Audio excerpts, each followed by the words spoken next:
Comment s'approprie-t-on Black et Mortimer? Ma foi, à partir du moment où il s'agit de bande dessinée, c'est un peu comme, même pour des personnages que je vais créer moi-même, on va prendre du temps à les dessiner pour les faire exister. Mille et mille fois, de sous tous les angles, de tous les côtés, pour leur donner vie et les mettre à sa main.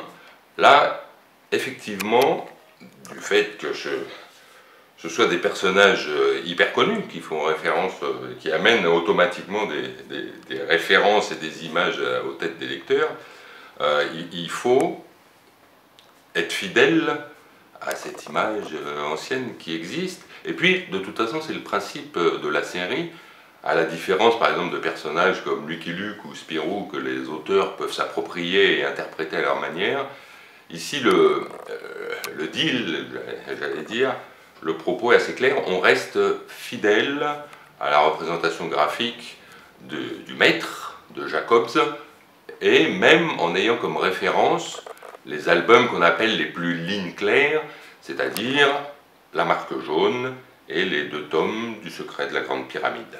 Donc là, on est vraiment à l'époque, d'ailleurs le Secret de la Grande Pyramide est assez proche d'un trait à l'ARG, donc à la Tintin, vraiment une ligne sans à peine de plein et de délié.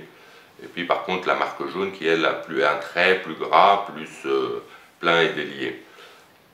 Donc en fait simplement, en essayant de s'approprier les personnages et en étant le plus proche possible de la façon dont les représentait Jacobs, en fait ma personnalité, mon style à moi, va transparaître malgré moi. Il y a un moment, il y a une certaine limite, je ne peux pas être dans l'imitation parfaite. Et puis de toute façon, de la part de l'éditeur, des éditions Black et Mortimer, c'est justement la raison pour laquelle ils font appel à quelqu'un comme moi. Il ne s'agissait pas pour eux d'avoir une bête de studio, disons, quelqu'un capable de reproduire exactement le trait de Jacob et d'être simplement un copieur, mais de faire appel à quelqu'un qui a déjà un univers d'auteur, qui a déjà une personnalité. Il se trouve que moi j'ai déjà publié une vingtaine d'albums, que je mène depuis des années, un travail personnel, donc une espèce de quête de création, de processus qui avance, et c'est l'idée de ne pas être dans l'hommage aveugle et répétitif à Jacobs, mais plutôt de faire continuer à vivre cette série.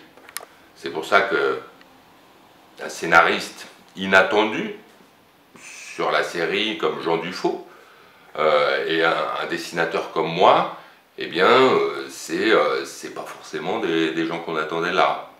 Pour qu'on soit fidèle, parce qu'on connaît bien cette œuvre et on connaît bien la bande dessinée, mais en même temps on a notre univers propre.